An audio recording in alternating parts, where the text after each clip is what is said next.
destructions of properties for the first time in the history of that state, September 7, 2001. In fact, it was a crisis that lasted for a couple of days. I think even got to about 2 weeks or more, if I'm not mistaken. Hundreds of people were killed. Tens of thousands of people were displaced, all in 1 week. This was happening in Jos, the capital of Plateau State. And now, if you fast forward to today, then you would have heard what happened the Christmas Eve, where people were killed, running up to over 100 Nigerians in several local government areas in Plateau State on Christmas Eve and Christmas Day by terrorist groups. The history of this crisis in Jos, many have blamed on different things. At the time, people felt it was over political positions, and then from there it became a situation of who wants to take over which land, which many still believe is part of the problem today, who needs to possess which land. Because if you look at it critically, the Jos area, Plateau State, Benue States are parts of the country where agriculture does pretty well.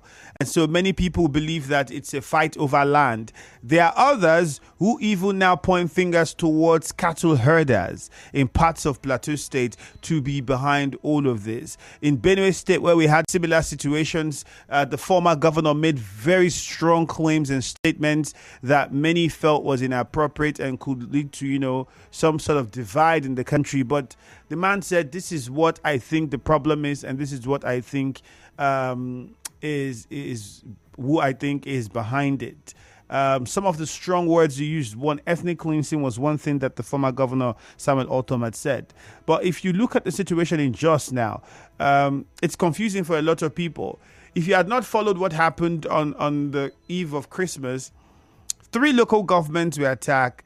The president had condemned the attack, ordered for those behind the attack to be apprehended and brought to justice. He had said that these people will be arrested. In fact, the chairman of the Community Peace Observers in one of the local governments was saying over 150 people were killed by the gunmen. 10,000 people displaced by the attacks. And of course, as you know, a lot of people, including the Christian Association of Nigeria and other religious bodies, have also heard their voice. Just recently, we had a protest in Plateau State where we have religious leaders protesting what has been happening in the state. If you fast forward from that, you would also find that different NGOs, groups, associations have gone to, offer relief services to those who have been displaced. But what is even pressing is that we are yet to hear from the security agencies how far, who has been apprehended, what is happening, what is even the reason behind that attack and other attacks that we've had in the past. Well, today I'll be reaching out to someone in Jos who will be joining us on the show this morning to give us some information and insight into what is happening. My guest this morning is Matthew Tegha. And Matthew Tegha is in charge of Matthew Tegha is in coordinator Plateau Peace Network. He'll be joining us via telephone for the show this morning. But let me quickly get you to go on Facebook at Nigeria Info 92.3 PH and share your thoughts with us. Let us know what you think. For some people, there have been calls for guns to be legalized and Nigerians be allowed to carry weapons, because some people feel it's the best way to defend themselves. What would you suggest? What would be the most effective way to tackle the problem of insecurity currently facing Plateau State? Because, the idea of allowing Nigerians to carry weapons and legalizing arms is one that many have ruled out. But the calls for that to come through is still very on the high side. There are people who now are constantly saying, this should be legalized and let's just defend ourselves if the security agencies are not doing enough for us. So get on Facebook and share your thoughts on it. What do you think? Nigeria Info 92.3 PH. You can also do well to join the conversation on X, Nigeria Info PH. The WhatsApp number is 0809 030 6416. I will try to get in touch with my guest now and hear what is latest with regards to the situation in Plateau State.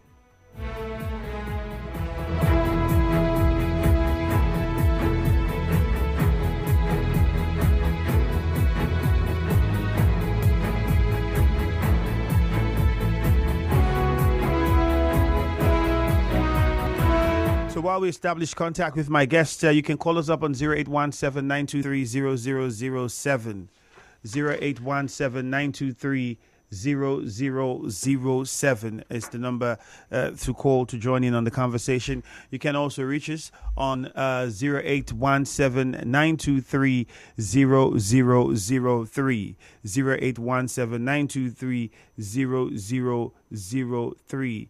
Those are the numbers to call. Use the WhatsApp number 0809 030 6416.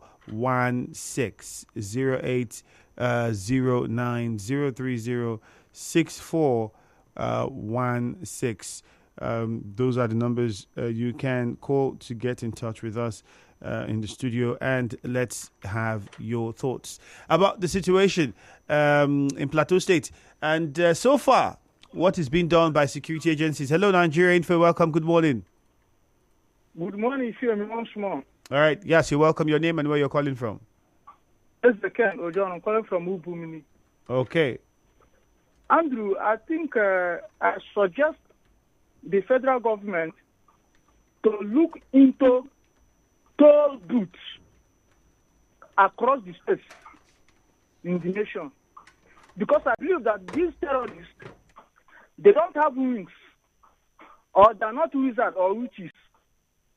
They ply the roads for their ugly act. So if there had been a serious toll gate mounted in every nooks and cranny of any local government, I mean the boundaries of every local government and communities, I believe that the crime at least will be reduced and the way it is now. Because I believe if there is a serious synergy with the local vigilante in the communities of any state, it will be a kind of threat to those who think that human life is their own priority as per se. So, in my own humble opinion, I think that the federal government should do something about what they call toll gates in every boundaries between one local government or the other. Why the local vigilantes should do their own in one community or the other, one community boundary or the other, so that we know where and how these people are penetrating any community, any local government or any state for those their rubbish acts. Thank you very much. All right, thank you very much. Nigeria Info, good morning. Kenny, good morning. Good morning, Uriel. Go ahead. Thank you. Look, Kenny, we need to hit the nail on the head directly. Federal government has taken autonomy over our waterways now. They are in charge of all our oil. Now, if federal government wants to stop insecurity in the north, is to take full control of all their resources, all their natural and mineral resources. Look, I believe the one reason why they slaughter and massacre those people is to take control of the land because of the resources on those lands. Federal government should begin to speak in this area. Their major defense with the northerners take absolute control of all their resources and begin to give them percentages, just as they are giving us at 50% derivation of those things. Yeah. If the federal government does not do that, trust me, there is nothing they can do. See, vigilante, in fact, the gun aspect is being used because we cannot put guns in the hands of ordinary civilians. We don't even have data. We don't even have the know-how, the technical know-how how to monitor these weapons. Even in the Senate country, they have this powerful technology. They can't even control it. Not to talk of we are just an underdeveloped nation. If you don't take control of the national and mineral resources, you are going to be started. Before there is nothing else we can do. Thank you, Femi. All right, thank you, Uriel. Before we take more calls, let's quickly get on to my guest, Mr. Matthew Tegha. Good morning. Hello, Mr. Matthew. Good morning. Hello, Mr. Matthew. Can you hear me? Good morning. Hello. Hello, Mr. Matthew. Okay. I think the line is connected, but perhaps he can't hear me. I don't know. Mr. Matthew, can you hear me? All right. We might have to call back or something. He seemed engaged with some other stuff. Nigeria Info, good morning. Good morning, if you hear me. You're welcome. Your name and where you're calling from. Yeah, my name is Chief Comrade. I am Brave. Okay, go ahead. Chairman Young Elders Council. Okay.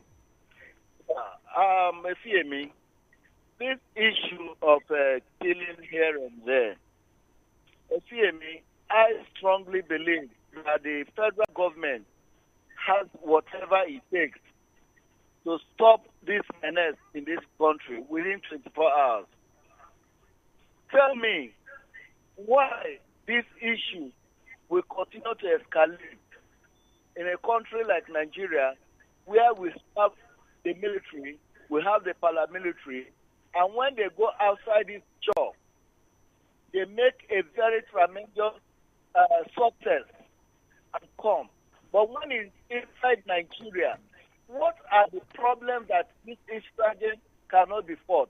You agree with me? Federal government just win a case of waterway. They've taken over the waterway. And tell me, what is it that the federal government at this point in time, there is no way, since how many years, this insurgents continue to resurface, but people are being kidnapped, people are being slaughtered on a daily basis. And the government will keep coming telling us, let them tell us, within this period, how many trillion are they taking as a security vote? Does it reflect on our security agency? Does it reflect on arms and ammunition in this country? Does it reflect on the share of the security agency? Look, FCME, the government are insincere. And that is why this thing continue to escalate. And that is why we are seeing killing here and there. The moment one person comes out to say, think, I want to fight this insurgent, yeah, brother, that day will be the last day of this insurgent that's in this country. Manslaughter will never exist anymore. But the way we are seeing this government, my dear brother, the next 8 years will continue to talk about this issue. All right. And at the end of the day, nothing they are going to achieve. Thank you and God bless. Thank you. Let's see if we can, Matthew can hear us now. Matthew, good morning. Hello, Matthew. Okay, we're still... Hello, Matthew. Unfortunately, he can't hear us. We have a commercial in just the next couple of seconds. We'll be going for that commercial. Perhaps we'll try to reestablish contact with Matthew and as we attempt to find out what the situation is in Plateau State. But we know that the government of Plateau State had taken a few steps even before we had that, massacre that happened and, shocked everybody on the eve of Christmas.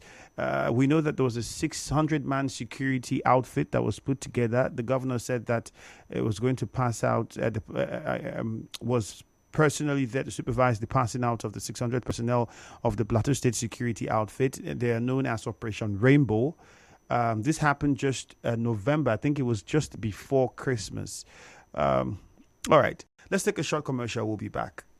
The University of Port Harcourt Business School announces its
in Plateau State. At the moment, we are joined by Mr. Matthew Tegha, coordinator, Plateau Peace Network. Will be speaking with us via telephone. Mr. Matthew, good morning. Hello, Mr. Matthew. Good morning.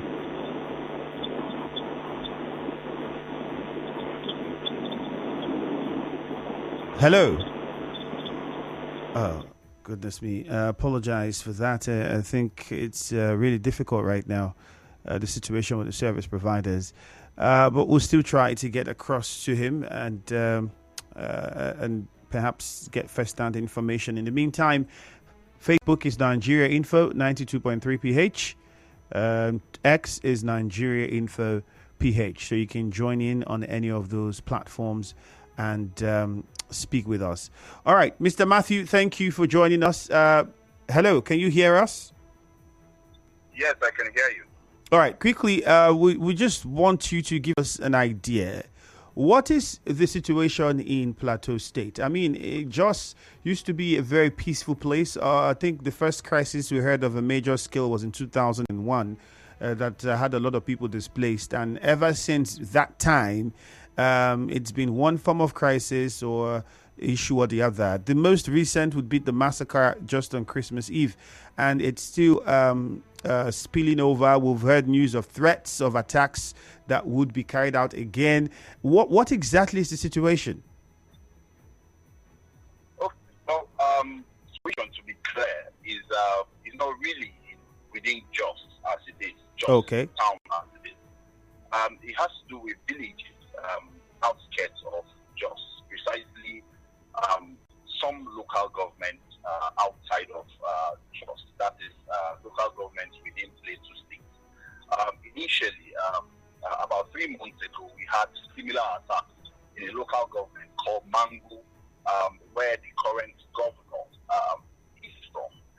And the recent attacks, which is the attacks of the Christmas Eve, occurred in Focus, another local government of the former governor, talking about the governor who was in the helm of affairs about 20 years ago, talking about Joshua Dare. So the Bokos attacks took place also not specifically in Bokos town, but around villages around Bokos. Precisely over 23 villages were attacked, and houses burnt down, cars burnt down, and lives lost, lots of lives. I was there personally to see some of those places. I'll tell you, it's really, really an horrible incident. So the town within Jos is peaceful, business going on good, but within some of these villages, they are threats. And what the community, the international community, and even the Plateau citizens are looking at as terror activity. Yes. You have persons who are hiding in bushes, in mountains, come down to attack innocent villagers, persons who are just going about doing their day-to-day life. And I was there myself. These people are predominantly farmers. They have, they are mostly farmers and miners. And then, in the eve of the Christmas, they were innocently attacked and a lot of them killed. All right, So Mr. that Matthew. is actually the situation. All right. Now, is there any idea who could be behind the attack and why the attack was carried out? Has there been anything established by the government or security agencies with regards to these questions I just asked? Who and why?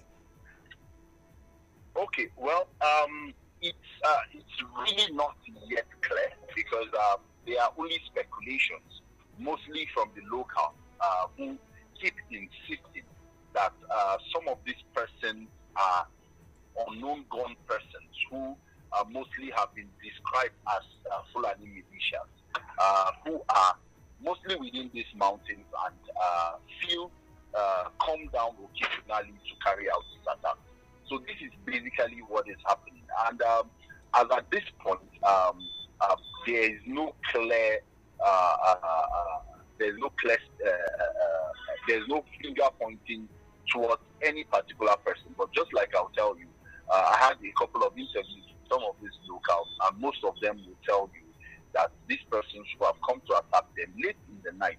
Most times these attacks are being carried out at 7, 8 p.m. at night, where some of these locations or these villages, they are really not that, they are not easily accessible. So when attacks are being carried out by late in the night, it is very difficult for security personnel to actually respond to some of these attacks at that moment. So we don't have security posts, police stations and the rest of them situated around or within those areas. We also are aware that the government had put up a 600-man security outfit. I think they called them Operation Rainbow, the Plateau State government. How effective are they? And what was the reason behind setting up that outfit if, they were not present or they are not operational in those communities where these attacks are prone to happen? Okay, actually, just the Operation Rainbow was set up by the state government, but the federal might, which is a special task force, which has been set up for years now in Plateau State to deal with these issues. I'm talking about the Operation Safe Haven. Now, the Operation Safe Haven has a sector which is within Bocos Town as it is. That's the Sector 5 of Operation Safe Haven. Is in Bocos Town, and what they do is carry out routine patrols to some of these places. But if you're talking about some of these places where these attacks have happened, if they have security persons, I was there myself. Just like I told you a couple of days after the attack, and it was shocking to still realize that there was no security personnel on ground, and some of these villages. The other villages that are not attacked, you will now realize that they have become ghost towns because most of those persons are scared that they will be next in the line of attack. So, mostly with interviews over time that I have carried out as a media person, what the security will always tell you is that they are short-handed and they're covering beyond their manpower, and as such, they might not be able to man some of these places. And it will also bring to bear that there's so much talk about ungoverned spaces in Nigeria, and this is one of the occasion or one of the situations where you have vast spaces where people live, where there are no police stations, where it takes about 12 to 24 hours for you to have any sort of response if there is any security threat. But let's understand this. The Bocos local government is one of those local governments where this attack took place, and you were saying that there's a sector of the security outfit, the police in that local government, which is saddled with the responsibility of ensuring that these sort of acts are not perpetrated. Now, my question is, even as we have seen this sad incident occur, currently, can you tell us what steps are being taken? What is the security presence like in those areas where these things have occurred and possible areas where they could occur? Do we have presence of the military? We know the president was involved and has been speaking tough about how those behind this attack should be apprehended. And for many people, the idea would be, we might have the military even involved, and we might have police officers and security personnel, swing into action and, flood the whole of those areas and possibly other areas where these attacks could happen, especially after we had news of a letter that was sent to the villages saying another attack could be carried out. So, do we have security presence? Is there an improved or increased activity of security presence in those areas or possible flashpoints? Okay, talking about the Sector 5 in Balchin, recently the commander was changed. The new commander was put in place, and security personnel were deployed to that particular sector. But as I will confirm, like I said, most of the activity happening there is just patrols. There are no security persons that are stationed within some of these villages. The Sector 5 is stationed in Balkin Ladi local government in center in the city center of, in Bokos local government, in the city center of Bokos. And as such, the villages, I did not see any security activity. What we confirmed from the sector commander, who is who was newly deployed to that particular area, was that they carry out patrols occasionally to most of these troubled communities. But if you see the situation on ground, you would know that it needs beyond just a patrol. It needs the presence of the security architecture within those villages. And that's been the call of the Plateau citizens right now. If there's any action that has been done, I have not yet seen any, except persons condemning IDPs getting relief materials. As of yesterday, the confirmed figure of persons who have been killed is getting almost up to 200. That is after a week of trying to some other persons who have been missing that have not been found. They have also been added to the list of persons who have been discovered dead or who have been recently killed in this particular attack. And then houses that have been destroyed have been numbered above 400 houses in these particular villages. And the number of villages that have been attacked are 23 and still counting. And it will interest you to know that these 23 villages, just like I told you, they are outskirts of Bokos local government. As such, we have not seen security presence. I myself was shocked to note that there was no security presence in this particular point, where either they were attacked, or, like I also confirmed, there are other villages. I personally saw about 3-4 villages that have been abandoned with nobody. So because now you have people in villages that are yet to be attacked relocating because of fear. Yes. So they have relocated because of fear, and you would see some of these villages. Possibly after this conversation, I might be able to share some of the videos I have on my phone, of which I took when I went to some of these places. Okay. You see a complete village with just livestock, possibly just livestock roaming about with nobody in that particular village. And what we expect is that if this particular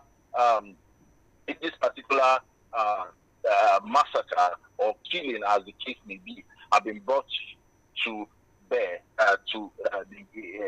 and the federal government knows completely about what has happened, there should be a complete presence of security in such places, not just a beef up of security on at sector 5 with the change of the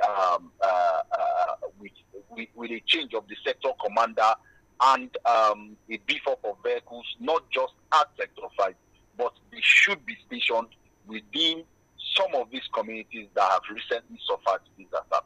All right, Tegha, thank you very much. We don't have a lot of time, but thank you. Keep in touch, and please do out to send us those videos and pictures of what some of the villages are now. The ones you say are currently deserted, even though they've not been attacked. Okay, thank you very much. Thank you very much.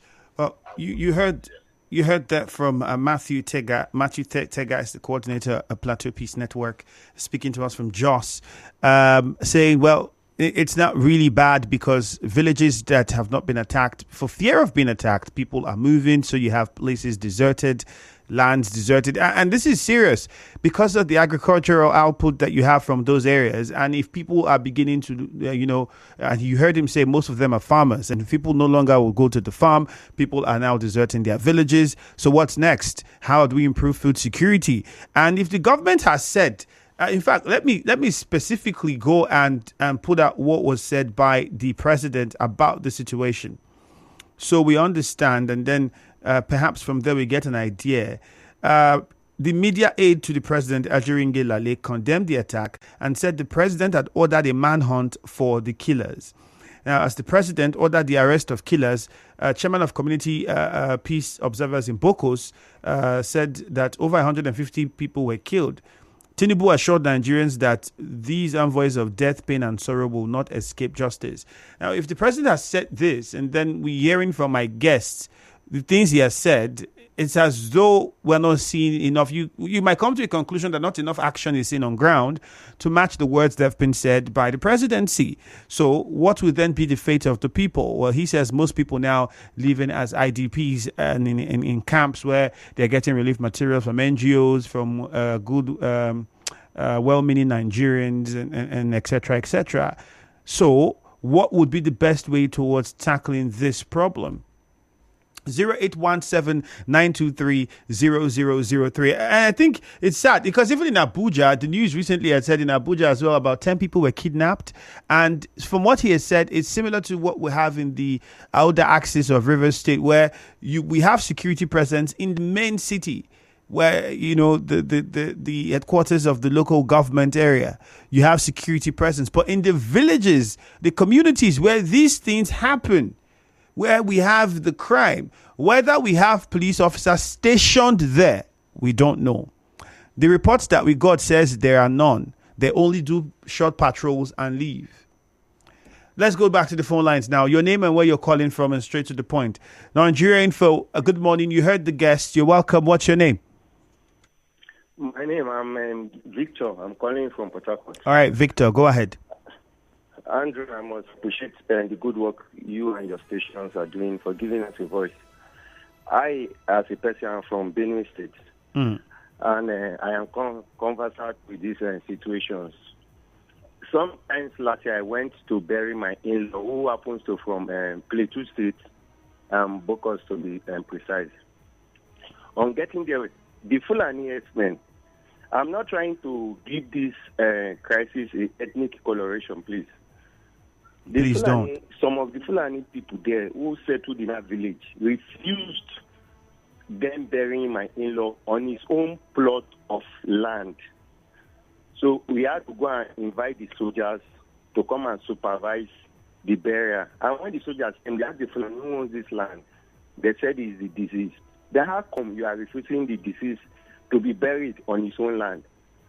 And they asked him, how did you get this place you are staying? He said the disease gave him that portion for him to stay. And the Fulani man was saying the reason he's refusing is that he cannot have the disease buried in his own backyard. On the piece of land, the disease provides him to stay. Well, clearly So that would be a communal issue that should be resolved between them.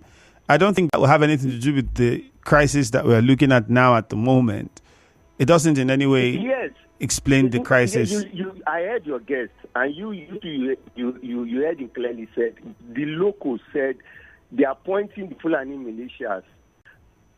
As somebody who's from Benue, we've lived side by side with the Fulanis for ages.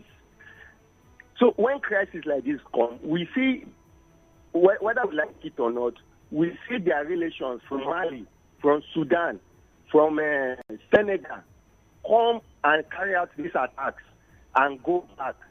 And you see them staying in the forests and bushes that surround all these villages. So having said that, government over time have promised over and over again to look into this and address these situations. But at the end of the day, the government pay lip service, whether we like it or not. I was in Bokos last year. Most of these villages, where you have security presence, you have like 2 soldiers manning more than 10 villages, just like your guest rightly pointed out. And some of these villages are not accessible. Although some of these soldiers have bikes that are provided with. But you imagine there's a crisis and you are sending one soldier to go and address the situation. So the government needs to rise up to our responsibility. That's just my take. The government needs to rise up and look into this crisis holistically and address the root cause of this crisis. All right. Thank you very much. 0817-923-0007. 0817-923-0003. the numbers you can call to join in on the conversation. On Facebook, we are live, Nigeria Info 92.3 PH. Message here from Alassane Danladi says, this is just barbaric, brothers killing each other for what? Stanley says, good morning. Ifemi, my brother, I want to ask what the state government have done. What have the federal government done to stop such ugly situation? And what are security agencies doing? Well, you heard all of those from my guest, because I'd asked him similar questions, and well, you heard what he said about it. The people in Plateau State are also worried and are asking questions as well. This one here on Facebook also says, if we can live in peace and harmony, okay. Hunters should be given access to fight crime. You think that would go a long way to tackle this problem of insecurity? Nigeria Info, good morning. Andrew, good morning. Good morning. Andrew, it's Cookie Jam. Okay. Andrew, see what happened in Plateau State between last December and today. Andrew, it's alarming. My major concern, the army chiefs and the security chiefs have not said anything about what happened in Plateau State. Even the president himself have not made any comment, only just to condemn.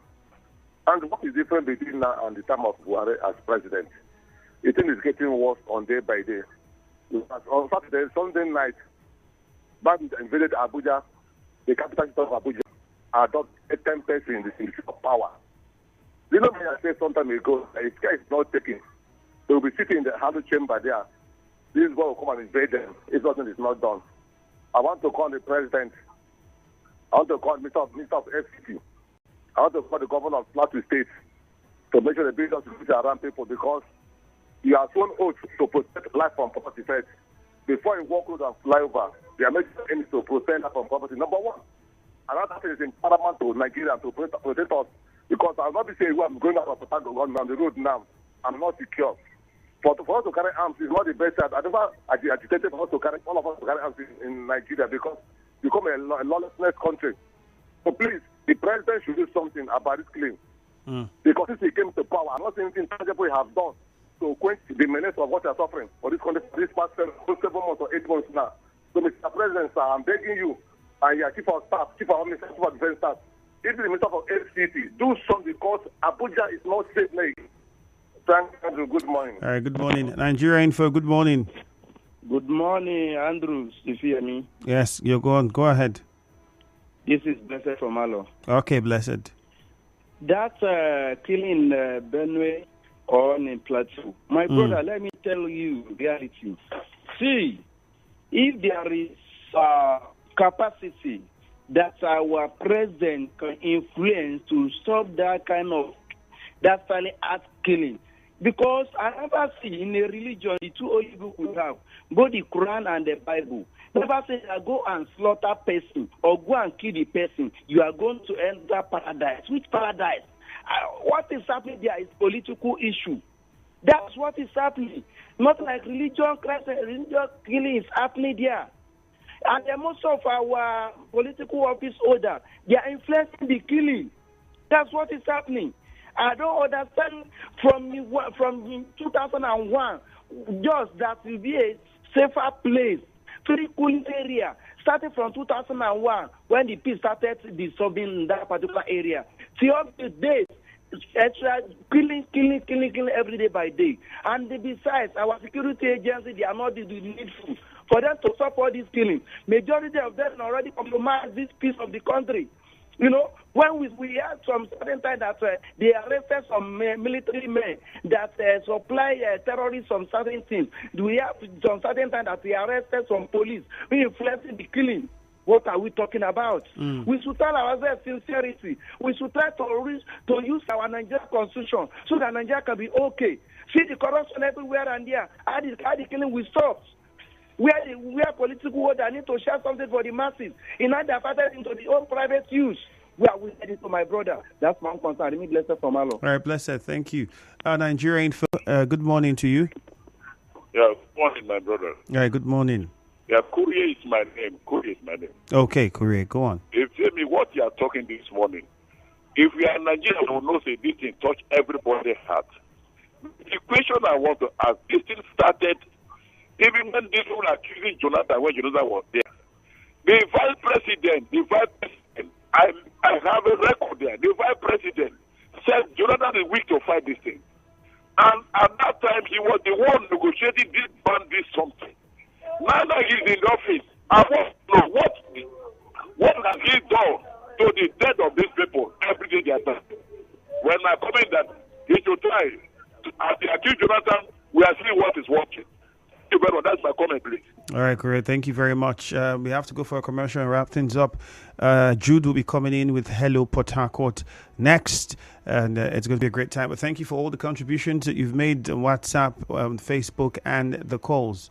At the end of the day, we still keep praying and hope that a way comes around to tackle this problem of insecurity across the country, and not just in Plateau State. Good morning. Nigeria Info. We'll be right back. Trader, are you ready for the flight? Yeah. Maximize your